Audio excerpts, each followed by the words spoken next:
All right, a couple quick tips on photographing your artist books with a photo box. So a photo box is just this foldable, usually a flat and soft kind of material that folds into a three-dimensional cube and has its own lighting source inside. You can photograph through the top and do overhead views like that. And I like to use the overhead when I'm creating a video in which I'm turning pages of a book. And I like to make sure that I'm watching the phone while I'm making the video and trying to keep that image inside the frame. You can also shoot still photos from above and make, interesting decisions about the configuration of the book. You also will want to use the front of the photo box so that you can take photographs from eye level. And my advice is to try to get as close as you can and get a couple of shots of the entire book, but also come closer with this nice, good, even lighting that the photo box provides so you can get some details. Also, just experiment with setting your book up in different ways. You'll never know what makes the best photograph is sometimes an unusual angle that you haven't really thought about yet. In terms of the box itself, it does have seams and sides, which generally I try to avoid photographing if I can. So if there's a way for me to set up the book so that I can later crop away the edges of the box, I will do that.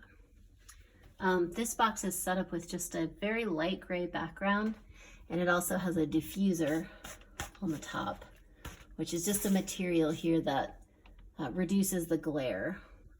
For most books that's not an issue, but if you do have something with a glossy cover like this one, without the diffuser, this highlight would be pretty sharp and distracting. So the diffuser can help with that sort of thing. Okay, so if you don't have a photo box, this is your other option. Find a table and some kind of wall that you can, hang a sheet of paper up at, or maybe even a bed sheet, though I think paper is a cleaner look. And then a couple of lamps. These are just household lamps. And I also have it set up next to a window. So the benefit is that I'm gonna get fairly even lighting, not as even as the photo box, but something that replicates that. And so I can still get around the book and take photographs that can be cropped. These are just large sheets of text weight paper. And I think it's just a very neutral color, something in between a white and a very light blue. If you had something like gray, that would be ideal. And you can still take your close-ups, but you are dealing with much more shadow than you would with the overhead lighting in the photo box. So you may have to take these photographs and then do some editing either on your phone or in Photoshop, whatever you use to edit images, so that you can increase the contrast. And so that's your other option really for photographing work.